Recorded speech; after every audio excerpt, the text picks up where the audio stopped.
ጌታ ቀና አርጋትና ሀገሬን ጌታ የከፋ ሁሉ ይታይ በደስታ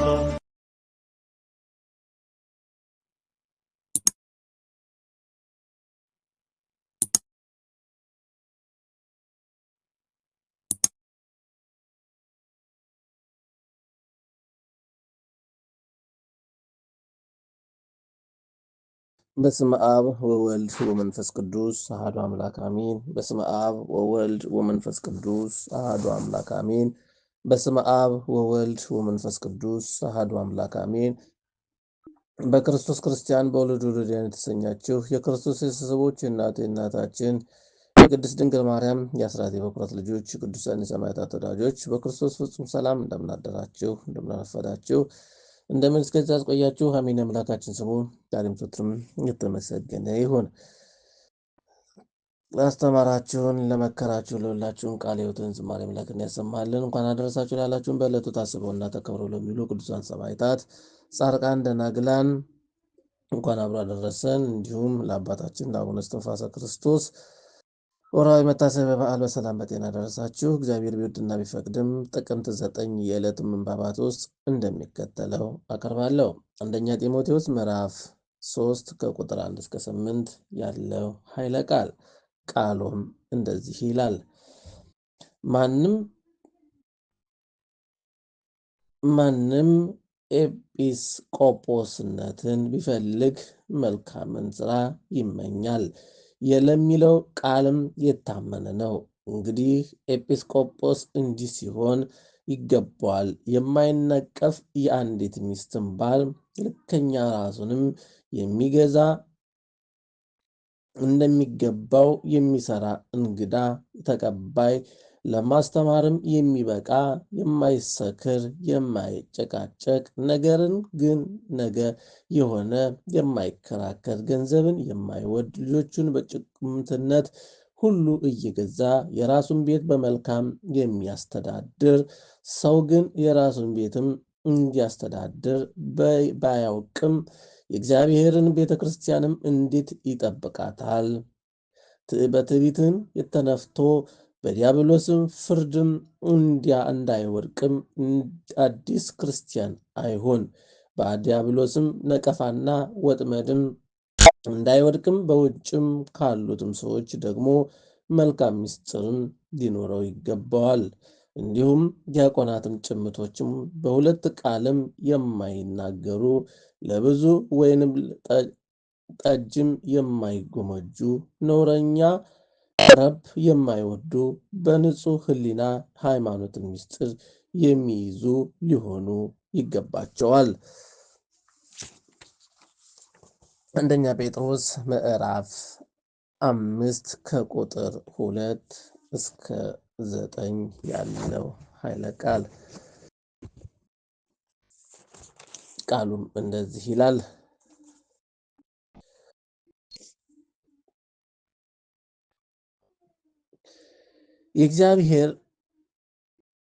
የእግዚአብሔርን መንጋ ጠብቁ፣ እንደ እግዚአብሔርን ፈቃድም በውድ እንጂ በግድ ሳይሆን በበጎ ፈቃድ እንጂ በመጥፎ ረብም በመመኘትም ሳይሆን ጎብኙት። ለመንጋውም ምሳሌ ሁኑ እንጂ ማኅበሮቻቸውንም በኃይል አትግዙ። የእረኞችም አለቃ የሚያገለግልበት ጊዜ የማያልፈውንም የክብርን አክሊልም ትቀበላላችሁ። እንዲሁም ጎበዞች ሆይ ለሽማግሌዎችም ትገዙ። ሁላችሁንም እርስ በርሳችሁም እየተዋረዳችሁ ትሕትናን እንደ ልብስም ታጠቁ። እግዚአብሔርም ትዕቢተኞችንም ይቃወማልና ለትሑታን ግን ጸጋ ይሰጣቸዋል።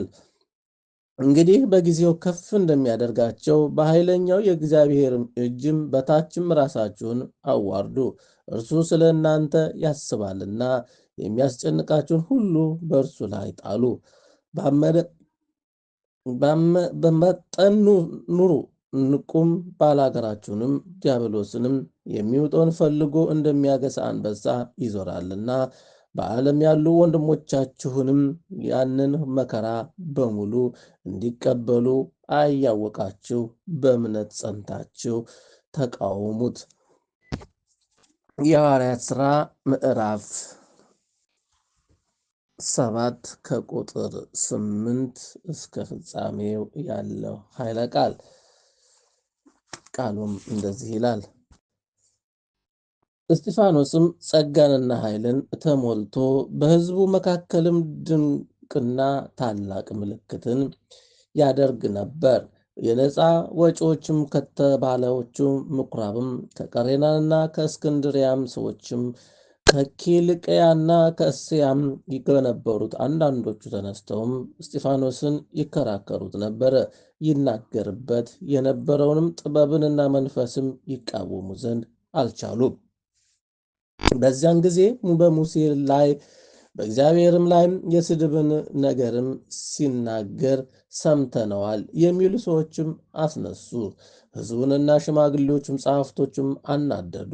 ቀርቦም ያዙት ወይም ሸንጎም አመጡትና ይህ ሰው በዚህ በተቀደሰው ስፍራ በሕግም ላይም የስድብን ነገርን ለመናገር አይተውም። ይህ የናዝሬቱ ኢየሱስ ክርስቶስን ይህን ስፍራ ያፈርሰዋል፣ ሙሴም ያስተላለፈልንንም ሥርዓትም ይለውጣል ሲል ሰምተነዋል የሚሉ የሐሰት ምስክሮችም አቆሙ። በሸንጎም የተቀመጡት ሁሉ ትኩር ብለውም ሲመለከቱት እንደ መልአክ ፊት ሆኖ ፊቱን አዩት። መዝሙረ ዳዊት ምዕራፍ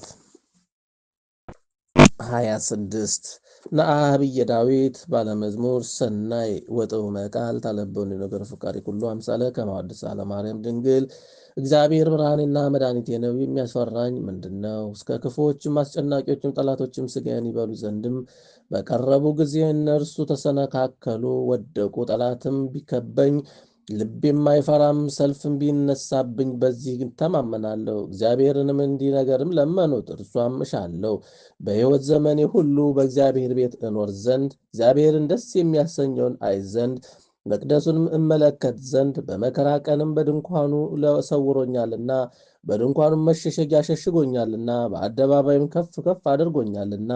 እነሆ አሁን በዙሪያ ባሉ ጠላቶችም ላይም ራሴንም ከፍ ከፍ አደረገ። በድንኳኑም የምስጋና መሥዋዕትንም ሰዋው። ለእግዚአብሔርም እቀኛለሁ እዘምርለትም አለው። አቤቱ ወደ አንተ የጮኹትንም ቃሌንም ስማኝ፣ ማረኝ፣ አድምጠኝ። አንተ ፊቴንም እሹት ብልሃልና። አቤቱ ፊትህንም እሻለሁ፣ ልቤም አንተን አለ። ፊትህን ከኔ አታዙርም፣ ተቆጥተህም ከባሪያም ፈቀቅም አትበል። ረዳት ሁነኝ አትጣለኝም፣ የመድኃኒቴ አምላኬ ሆይ አትተወኝ። አባቴና እናቴ ጥለውኝ ነበር፣ እግዚአብሔር ግን ተቀበለኝ። አቤቱ መንገድህን አስተምረኝ፣ ስለ ጠላቶችም በቀና መንገድም ምራኝ። የሐሰት ምስክሮችና አመፀኞችም ተነስተውብኛልና ለጠላቶች ፈቃድም አሳልፈም አትስጠኝ። የእግዚአብሔርን ቸርነት በሕያዋንና በምድር ላይ ዘንድ አምናለሁ። እግዚአብሔርን ተስፋ አደርጋለሁ፣ በርታ፣ ልብህም ይጽና። እግዚአብሔርን ተስፋ አድርግ። ስብሐት ለአብ ስብሐት ለወልድ ስብሐት ለመንፈስ ቅዱስ ይእዜኒ ወዘልፈኒ ወለዓለመ ዓለም አሜን።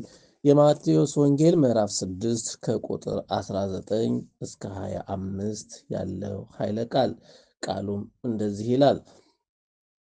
ብልና ዝገትም በሚያጠፉትም ሌቦችን ቆፍረው በሚሰርቁትም ዘንድም ለእናንተ በምድር ላይም መዝገብ አትሰብስቡ።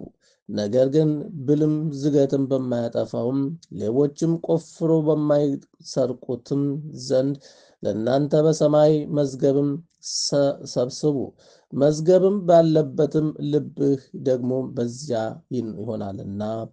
የሰውነት መብራትም ዓይን ናት። ዓይንህን እንግዲህም ጤናማ ብትሆንም ሰውነትህ ሁሉ ብሩህ ይሆናል።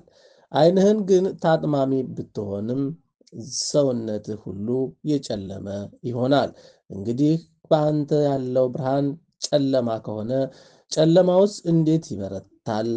ለሁለትም ጌቶችም መገዛት የሚቻለው ማንም የለም። ወይም አንዱን ይጠላል፣ ሁለተኛውንም ይወዳል፣ ወይም ወደ አንዱ ይጠጋል፣ ሁለተኛውንም ይንቃል። ለእግዚአብሔርና ለገንዘብ መገዛት አትችሉም። ስለዚህም እላችኋለሁ ስለ ነፍሳችሁም በምትበሉትና በምትጠጡትም ወይም ስለ ሰው እምነታችሁም በምትለብሱትም አትጨነቁ።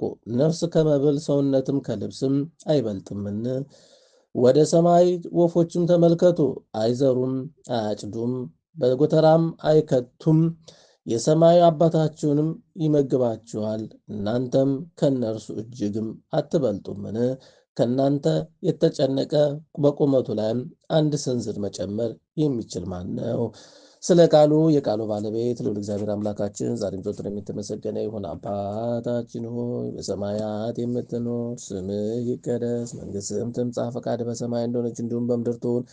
የዕለት እንጀራችንን ስጠን ዛሬ፣ በደላችንን ይቅር በለን እኛም የበደሉንን ይቅር እንደምንል። አቤቱ ወደ ፈተናም አታግባን ከክፉ ሁሉ አድነን እንጂ መንግሥት ያንተ ናትና፣ ኃይል፣ ክብር፣ ምስጋና ለዘላለሙ አሜን። እመቤታችን ቅድስት ድንግል ማርያም ሆይ በመልአኩ በቅዱስ ገብርኤል ሰላምታ ሰላም ልሻለሁ። በሐሳብሽ በሥጋሽም ድንግል ነሽ። የአሸናፊ የእግዚአብሔር እናት ሰላምታ ላንቺ ይገባሻል። ከሴቶች ሁሉ ተለይተሽ አንቺ የተባረክሽ ነሽ። የማኅፀንሽ ፍሬም የተባረከ ነው። ጸጋን የተመላሽ ድንግል ሆይ ደስ ይበልሽ፣ እግዚአብሔር ከአንቺ ጋር ነውና ከተወደደው ልጅሽ ከጌታችን ከመድኃኒታችን ከኢየሱስ ክርስቶስ ዘንድ ይቅርታና ምሕረትን ለምኝልን ኃጢአታችንንም ያስተሰርይልን ዘንድ ለዘላለሙ አሜን። ምስጋና ይሁን አንድ አምላክ ለሚሆን ለአብ ለወልድ ለመንፈስ ቅዱስ ክብር ምስጋና ይገባዋል፣ ዛሬም ዘወትርም ለዘላለሙ አሜን።